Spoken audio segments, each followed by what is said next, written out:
Ada banyak pernikahan yang berhasil, ada banyak pernikahan yang bahagia. Mm-mm. Jangan digali pikiran kita dengan pernikahan-pernikahan yang gagal. Kira-kira gitu.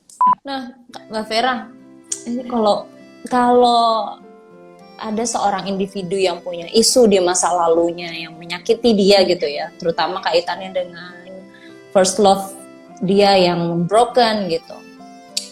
Perlu nggak sih seseorang tuh menyembuhkan luka masa lalunya dulu sebelum dia benar-benar memilih pasangan secara sadar dan untuk membangun rumah tangga selanjutnya gitu loh Mbak. Apa yang harus dilakukan untuk dia healing gitu? Penting banget.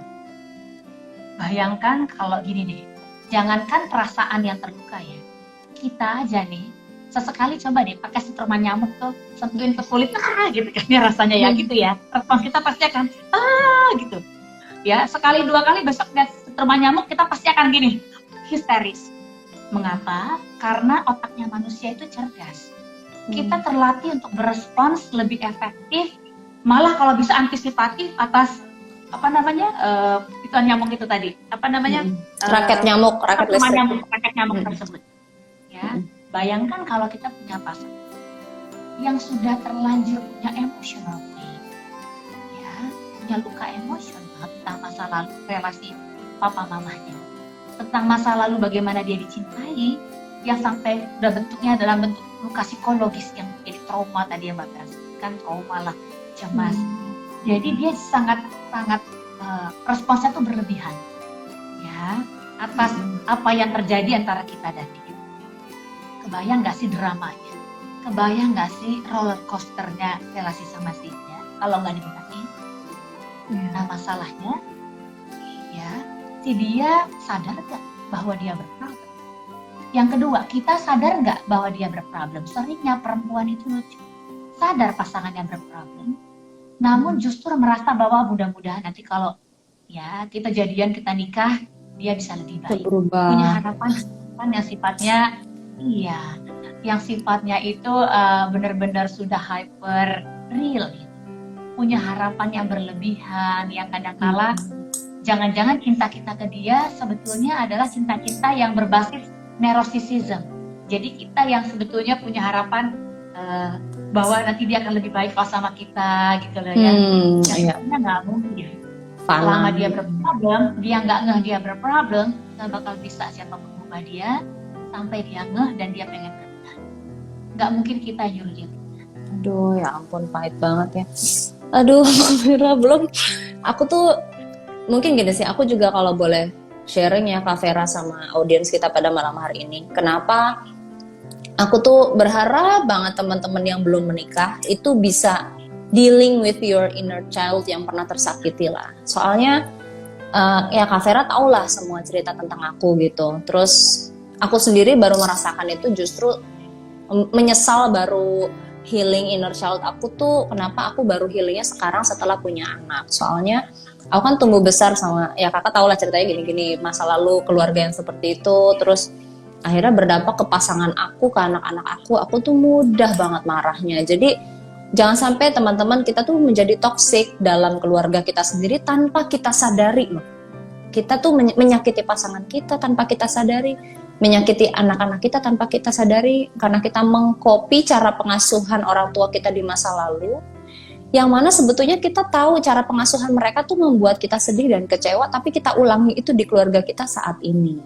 Nah makanya nggak sadar kita tuh akan mengulangi pola itu. Makanya penting banget buat teman-teman semuanya, sembuhkan dulu luka kalian di masa kecil, di masa lalu ya, supaya kalian kelak bisa berumah tangga dan membangun dan membesarkan anak-anak tuh dengan sadar. Intinya kayak gitu. Nah Kak Vera, sekarang kan ceritanya udah menikah lah, orang-orang udah menikah nih. Ternyata dalam perjalanan pernikahannya mereka menyesali keputusan mereka menikahi satu sama lain ya. Nah sebetulnya nih Mbak Vera ya, kalau dari kacamata psikolog ya, wajar nggak sih setelah menikah kita merasa menyesal dengan kehidupan pernikahan kita? Nah hal apa aja yang biasanya menyebabkan seseorang menyesal menikah, dan apa yang harus dilakukan saat penyesalan itu muncul? Ngaku ya. bahwa siapa yang pernah nyesal di sini ngaku. Kayaknya Aku banyak aja ya. di awal-awal pernikahan pernah nyesel. Di awal-awal pernikahan loh ya Mbak. Kacau banget Oke. itu. Ya betul, semua orang pernah ada di posisi itu. Jadi menyesal nikah gitu ya. Bukan menyesal lama banget nikahnya dulu nggak dari dulu, bukan. Tapi menyesal menikahi si dia. Karena ternyata apa yang kita alami kok beda dari harapannya. Kok si dia nggak sama ya, dia waktu pacaran dengan waktu nikah. Yes, ya. Kok si dia nggak sama ya dengan bayangan ideal kita tentang pasangan gitu. Kok beda ya, pernikahan ini kok nggak sesuai dengan apa yang kita mau. Seringkali kita menduga bahwa, wah ini bukan yang gue mau nih. Jangan-jangan sebetulnya kita yang berubah. Apa yang kita mau yang berubah. Coba kita review waktu pertama kali kita jatuh cinta sama si dia. Apa yang bikin kita jatuh cinta? Tuliskan sekarang, gitu ya. Apa ya yang bikin kita jatuh cinta? Ternyata alasan yang bikin kita jatuh cinta di masa lalu misalnya, ya soalnya si dia kayaknya kebapaan ya misalnya gitu, mature misalnya gitu ya, atau si dia baik, si dia itu agamis banget nih, sering banget yang keluar misalnya. Si dia itu agamis banget Mbak Vera, jadi dulu itu rasanya dia jadi bakal cocok jadi imam di kehidupan pernikahan gitu kan, kira-kira gitu, serius. Jadi dia gini deh, atau si dia tuh cerdas banget Mbak, oke ya. Si dia itu bertanggung jawab Mbak, soalnya dia udah kerja dan kemudian kalau tiap kita kencan dia bertanggung jawab. Ada banyak jawaban-jawaban kayak gitu. Dan kalau Mbak Vera tanyakan kembali, oke, setelah pernikahan sekian lama, si dia masih punya karakter tadi nggak? Coba, si dia masih agamis nggak? Masih, bahkan lebih agamis dari yang dulu sih Mbak, rakyat ya. Kemudian si dia masih tanggung jawab nggak? Masih nafkahin nggak? Masih. Masih rutin pulang ke rumah? Masih Mbak tiap malam, oke. Kan bukan pulang ke tetangga. Ya. Pertanyaannya ngeri. Jadi, ya berikutnya lagi, si dia masih sebetulnya mature kayak dulu, masih sih Mbak. Terus rasa yang dulu kok berubah. Si dia masih sama seperti yang dulu. Jangan-jangan harapan kita tentang pasangan berubah seiring kita juga beranjak usianya berubah. Lihat kiri kanan, suami si itu kok bawa pulang uangnya banyak banget, gak berseri. Kemarin baru ganti mobil, ganti lagi. Itu gak korup kan? Tapi kemudian kita menyesali, kok pasangan kita gak punya kemampuan finansial kayak gitu. Punya teman yang ngajak kita pengajian, lihat ustadznya, Masya Allah, ustadznya udah ganteng, agamis banget. Kok suamiku gak bisa kayak gini sih? Tiba-tiba kita membandingkan.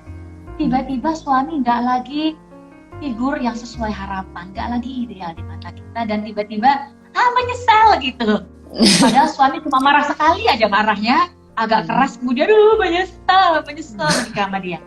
Kira-kira gitu. Review kembali, benar gak si dia yang bikin kita menyesal, atau jangan-jangan kita menyesali harapan yang kita bikin untuk pasangan. Aduh, review kembali ya guys. Ya sebenarnya apa kita yang punya standar yang berubah gitu ya Mbak Vera ya? Jangan-jangan kita berubah. Ya ustadz jadi gini, suami gue gak seperti ustadz gue ya gitu. Lama-lama ada loh ya klien saya yang gini-gini naksir sama ustadznya sendiri. Ayo, makanya ustadz jangan ganteng-ganteng banget ya, nanti anda pusing sendiri. Aduh. Punya guru agama yang perempuan aja kalau boleh, jangan lagi. Setuju. Nanti si dia lagi buka kitab buat menjelaskan ayat-ayat tertentu, tiba-tiba anda jadi kesengsem, bahaya. Setuju banget. Nah Mbak Vera tadi sarannya ya selain mereview, sebetulnya perlu nggak sih kita membicarakan kondisi yang kita rasakan real saat ini dengan ke pasangan kita sendiri gitu loh Mbak? Seberapa terbuka sih kita sama pasangan gitu kan? Ya. Karena makin gak terbuka tentang perasaan, makin kita nggak terbuka sama rasa yang kita punya, makin lama-lama perasaan kita flat loh. Jadi kalau teman-teman, sahabat-sahabat Mbak Citra, sahabat Vera di sini, ada yang tiba-tiba rasanya kok ilfil ya sama pasangan. Rasanya itu udah kayak love cold, beku gitu, ya nggak ada rasa gitu, flat. Jangan-jangan terlalu banyak kemarahan yang teredam, emosi-emosi yang gak terungkap, Karena begitu kita mengabaikan emosi yang negatif, ingat emosi negatif itu butuh diakuin, butuh diterima, butuh dikelola. Ya, bersama pasangannya diobrolinnya. Yes. Tapi begitu kita mengabaikan kemarahan-kemarahan kecil kepada pasangan, ya kecil aja diabaikan, apalagi gede gitu ya, atau yang gede-gede diabaikan apalagi yang kecil, maka kita kehilangan kemampuan untuk punya emosi positif tentang emosi itu. Persis kayak roda, wheel of emotion gitu. Ada roda emosinya gitu, ada lingkaran emosi. Lingkaran emosi ini ada emosi positif, negatif, kita butuh ngerasain semuanya. Jadi it's okay untuk ngerasa sedih, marah sama pasangan. Cerita, seberapa sedih, seberapa marah. Kebanyakan orang gak mampu cerita. Karena tadi, tingkat kedalaman mereka untuk sama pasangannya hanya terjadi secara seksual. Enggak secara emosional. Secara seksual kita sangat open sama pasangan. Tapi secara emosional kita udah open. Mampu nggak kita cerita sampai di level terdalam? Kalau Mbak Vera mau gambarkan, kedalaman untuk ngobrol sama pasangan itu persis kayak lagi ngupas bawang, teman-teman. Pernah ngupas bawang kan ya? Selapis demi selapis kayak gitu. Tuh, ya. Kalau cuma obrolannya cuma, ya udah makan belum? Itu cuma faktual. Lapis terluar, udah makan belum ya? Udah pulang gitu. Ya udah pulang kan, udah masuk pintu, udah pulang dong gitu kan ya. Udah pulang gitu. Soalnya udah gajian, udah gitu aja. Ini level terluar. Lebih masuk lagi. Coba tanyakannya nggak sekedar udah makan belum sayang, nggak. Tapi tadi enak nggak ya? Makan di mana sih tadi gitu kan? Enak kan? Jadi masuk ke level opini. Ya tadi aku tuh gini loh, jadi kita punya opini. Level paling dalam ngomong tentang emosi, perasaan. Emosi perasaan tapi di level naratif. Kok bisa gue punya rasa kayak gini ya?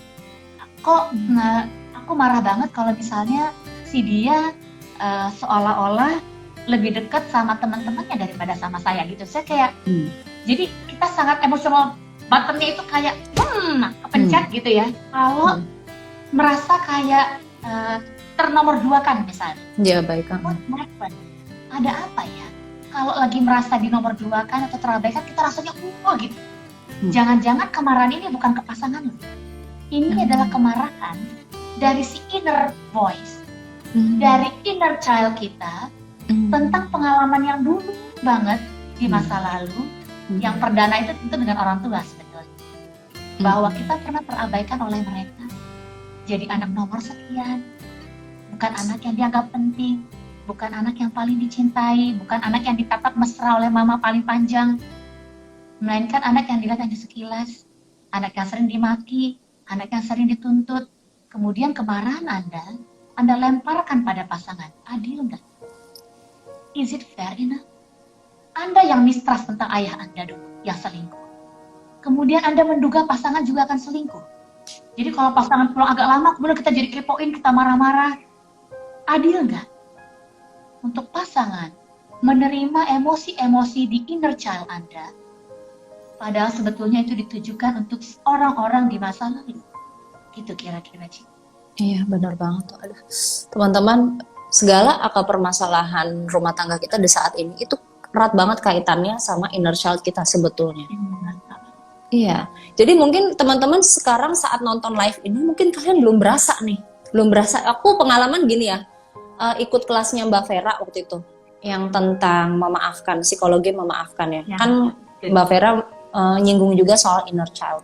Pada saat ikut kelas itu, aku belum ngefeel apa-apa tuh Kak. Belum ada perasaan pernah tersakiti di masa lalu sampai baru berasa tuh di beberapa hari kemudian setelah ikut kelas itu. Terbongkar jadi gitu, kayak kepancing lagi gitu. Jadi teman-teman mungkin yang saat ini nonton live ini belum berasa apa-apa, kalian harus bersiap ya. Karena nanti beberapa hari kemudian kalian tiba-tiba akan merecall memori kalian di masa lalu, pengalaman-pengalaman yang tidak menyenangkan di masa kecil kalian. Oh iya, dulu aku pernah merasa terabaikan. Oh dulu aku pernah mengalami kekecewaan sama orang tua, bla bla. Itu nanti akan. Nah, kalau aku sih mungkin bisa saran nih teman-teman, saat kalian mulai merasakan butuh bantuan profesional ahli, jangan ragu-ragu untuk konsultasi ke psikolog. Karena pada saat itu aja akhirnya aku merasa butuh bantuan ke psikolog. Karena kalau aku diamkan, pasti aku akan selalu kasar ke pasanganku dan ke anakku, dan aku nggak mau itu terulang terus karena itu adalah apa yang terjadi di masa lalu aku gitu.